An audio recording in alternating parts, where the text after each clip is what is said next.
Bismillahirrahmanirrahim. Alhamdulillahirabbil alamin. Allahumma shalli wa sallim wa barik ala Muhammad wa ala ali Muhammad.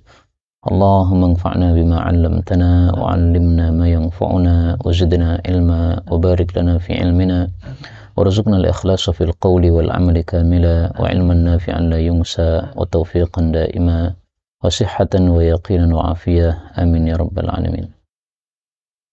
Alhamdulillah, kaum muslimin rahimani wa rahimakumullah.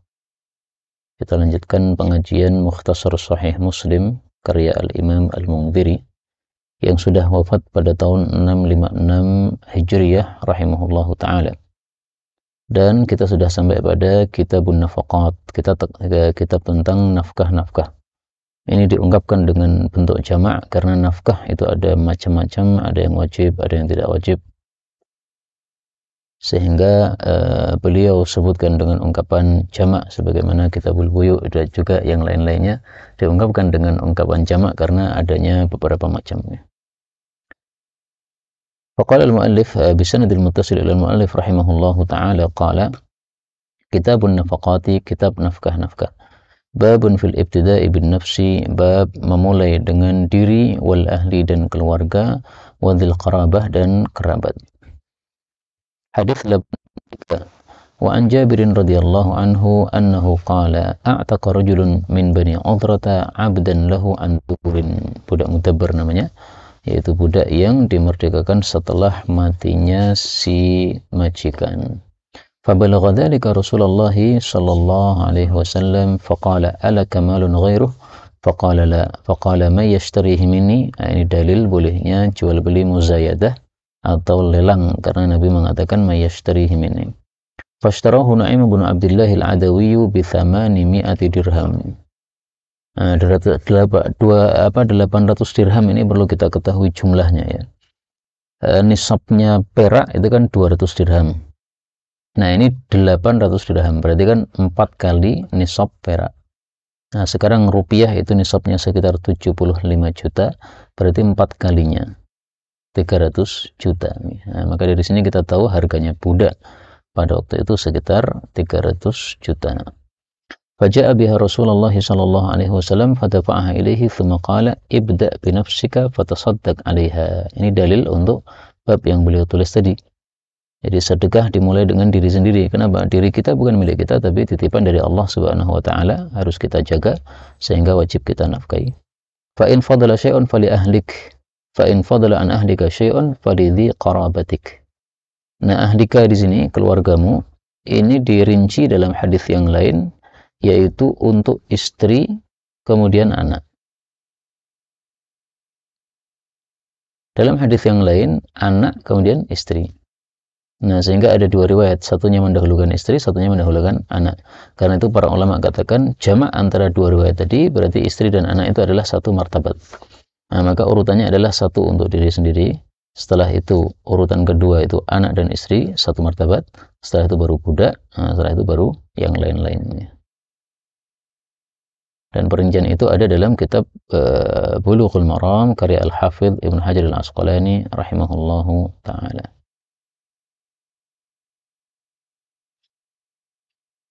Dan kitab Bulughul Maram termasuk kitab yang menurut para ulama harus diulang-ulang kita membacanya, karena isinya adalah perasan dari kitab-kitab hukum yang sangat banyak sudah diperaskan oleh pakarnya, yaitu Al-Imam Al-Hafidh Ibnu Hajar Al-Asqalani rahimahullah. Bab berikutnya babun fi nafaqatil mamaliki, nafkah untuk budak, wa ithmi man habasa anhum qutahum, dan dosanya orang yang menahan dari para budak akan makanan pokok mereka. 884 wa an Khaisamah qala tafadhal. عن خيثمة قال كنا جلوسا مع عبد الله بن عمرو رضي الله عنهما إذ جاءه فغرمان له فدخل فقال أعطيت رقيقا قوتهم قال لا قال انطلق فأعطه قال رسول الله صلى الله عليه وسلم كفى بالمرء إثما ayah bisa amma yamliku utadu. Qahraman itu artinya khazin ya, penjaga harta kita atau wakil kita. Itu dengan bahasa Persia qahraman. Hadis ini menunjukkan bahwa termasuk dosa kalau seseorang tidak memberikan nafkah wajib, yaitu makanan pokok, kepada orang-orang yang di dalam tanggungan dia, termasuk anak, istri, dan budak. Babun fadlun nafaqah 'alal 'iyali wal ahl. Fadilah nafkah untuk keluarga atau tanggungan, dan al-iyal itu tanggungan ya, wal ahl dan keluarga. Fadl 855. 558 an Thawbana. Di situ 558 ya. Kalau saya kok 885. 885. Ya. An Thawbana radhiyallahu anhu qala Rasulullah sallallahu alaihi wasallam afdalu dinarin yunfiqu rajulu dinarun yunfiquhu ala iyalihi wa dinarun yunfiqu rajulu ala dabbatihi fi sabilillah wa dinarun yunfiquhu ala ashabihi fi sabilillah. Qala Abu Kilabah wa bada'a bil iyali thumma qala Abu Kilabah wa ayu rajulin a'damu ajran min rajulin yunfiqu ala iyalin sigharin yu'iffuhum aw yanfa'uhumullahu bihi wa yughnihim. Ya, jadi dinar kita infakkan itu ada pahala, tapi pahalanya ternyata bertingkat-tingkat. Itu makna dari afdal. Jadi kata-kata afdal dalam bab amal itu maksudnya aktsaru thawaban, paling banyak pahala, atau ahabbu ilallah, paling dicintai oleh Allah. Ini tiga mustalah yang sama ya, afdal, ahabbu ilallah, sama aktsar thawaban. Kemudian ini kalimatnya Abu Kilabah, ini perlu kita perhatikan kata-kata beliau, yu'ifuhum, memberikan ifah kepada mereka, sehingga nafkah kita kepada anak-anak kita yang masih kecil, iyalin sighar, itu hendaklah bersifat yu'ifuhum, memberikan ifah, sehingga anak-anak itu tidak minta-minta kepada temannya, demikian juga tidak maling ya. Maka menurut saya pemberian nafkah kepada anak, uang saku, uang jajan, itu sesuai dengan kondisi mereka, tidak harus jumlah tertentu ya. Maksudnya misalnya apakah kalau kita kasih di atas 1000 itu berarti berlebihan? Nggak harus begitu. Hidupnya di mana dulu nih? Misalnya hidup di kampung di mana anak-anak semuanya uang jajannya 4000. Nah, kalau kita kasih 1000 bisa jadi malah menyebabkan tidak ifah. Saya teringat dulu ketika kecil itu uang sakunya 50 rupiah. Nah kemudian kalau saya ingin beli temulawak itu harus nabung 2 hari. Karena temulawak harganya 75 rupiah ya. Sehingga teman-teman saya itu setiap hari ke koperasi jajan temulawak. Kalau saya temulawak harus puasa sehari, kemudian baru bisa beli sehari. Nah kondisi seperti itu, uang saku lebih sedikit daripada yang lain-lain, ini kadang-kadang menyebabkan anak tidak ifah. Kalau memang menyebabkan hal tersebut, maka ini salah bukan dari pihak anak saja, tapi juga dari pihak orang tua yang tidak ngerti kondisi teman-teman dari anak tersebut. Wallahu a'lam bishawab, harusnya memberikan ifah kepada anak-anak kita. 886, fadhal. An Abi Mas'udin al-Badri radhiyallahu anhu anin Nabi sallallahu alaihi wasallam qala innal muslima idza anfaqa ala ahlihi nafaqatan wa huwa yahtasibuha kanat lahu shadaqatan.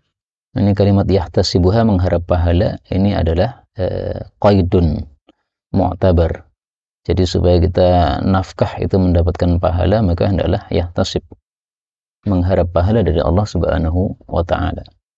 Dan ini sesuai dengan sabda Rasul sallallahu alaihi wasallam. Beliau mengatakan la hisbata illa la ajra illa ma'al hisbah. Tidak ada pahala kecuali bersama adanya hisbah, yaitu mengharap pahala dari Allah Subhanahu wa taala. Maka Imam Nawawi kan menyebutkan di dalam kitab Riyadhus Shalihin, bab pertama adalah bab ihdhurin niyah. Pentingnya menghadirkan niat. Nah, seringkali orang itu beramal tanpa menghadirkan niat. Ini satu kekurangannya. Nah, ini kalimat hadisnya, la ajra liman la hisbata lahu. Tidak ada pahala bagi orang yang tidak ada hisbah, tidak ada ihtisab, tidak mengharap pahala. Hadis riwayat Ibnu Mubarak, derajatnya disahihkan oleh Al-Albani rahimahullah. Fadhal.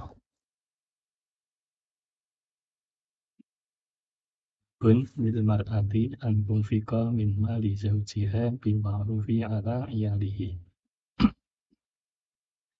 887 an Aisyah radhiyallahu anha قال جاءت بنت إلى النبي صلى الله عليه وسلم فقالت يا رسول الله والله ما كان على ظهر الأرض أهل خباء أحب إلي من أن يذلهم الله من أهل خبائك وما على ظهر الأرض أهل خباء أحب إلي من أن يعزهم الله من أهل خبائك. فقال النبي صلى الله عليه وسلم وأيضا والذي نفسي بيده. ثم قالت يا رسول الله إن أبا سفيان رجل ممسك وهل علي حرج أن أنفق على عياله من ماله بغير إذنه. فقال النبي صلى الله عليه وسلم لا حرج عليك أن تنفقي عليهم بالمعروف.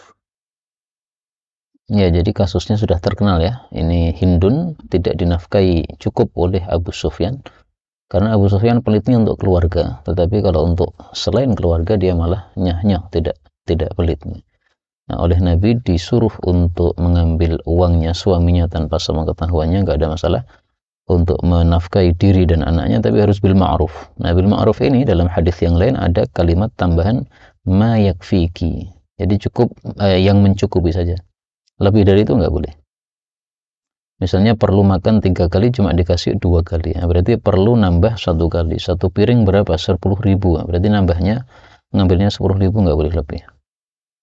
Kemudian kata-kata ahlu khiba, penghuni rumah. Ini ada 2 makna. Makna pertama maksudnya diri Nabi sendiri. Ya. Tidak ada manusia yang lebih saya benci dulu itu daripada engkau. Tapi sekarang kemudian saya sudah berubah. Sekarang engkau adalah orang yang paling kucintai. Maka dia mengungkapkan dengan kata-kata ahlu khiba ini untuk menghormati Nabi SAW. Tidak tekan hatinya untuk mengatakan Anda gitu ya. Karena kurang sopan kan, berarti mengatakan Anda itu orang yang paling saya benci dulu. Makna yang kedua ya ahlu khiba ya berarti maksudnya ahlul baitnya Rasulullah SAW. Karena orang yang berada di dalam khibanya Nabi atau rumahnya Nabi adalah ahlul bait beliau. Kemudian Nabi mengatakan wa aidan walladzi nafsi biyadihi, dan juga itu maksudnya kamu akan bertambah terus cintamu kepada saya setelah ini. Sekarang kamu masuk Islam cinta sama saya. Nah, nanti semakin hari akan semakin aidan, semakin tambah cintamu kepada Rasulullah sallallahu alaihi wasallam. Dan Hindun ini kan mertua Rasul sallallahu alaihi wasallam karena putrinya yang bernama Ramlah atau Ummu Habibah adalah istri Rasul sallallahu alaihi wasallam. Babun fil mutallaqati thalathan la nafaqata laha. Bab wanita yang sudah dicerai sampai 3 kali, maka dia tidak berhak mendapatkan nafkah dari suaminya, yaitu selama masa iddahnya itu. Dan ini masalah khilafiyah. Yang ringkasnya adalah mayoritas ulama berpendapat sesuai hadis ini, yaitu la sukna wala nafaqah. Tidak ada tempat tinggal di rumah suami atau mantan suami dan tidak berhak mendapatkan nafkah. Nah, sebagian lagi berpendapat berhak mendapatkan tempat tinggal saja. Sebagian lagi mengatakan berhak mendapatkan dua-duanya. Nah, maka kita baca dalil yang menguatkan pendapat mayoritas. Hadis 888.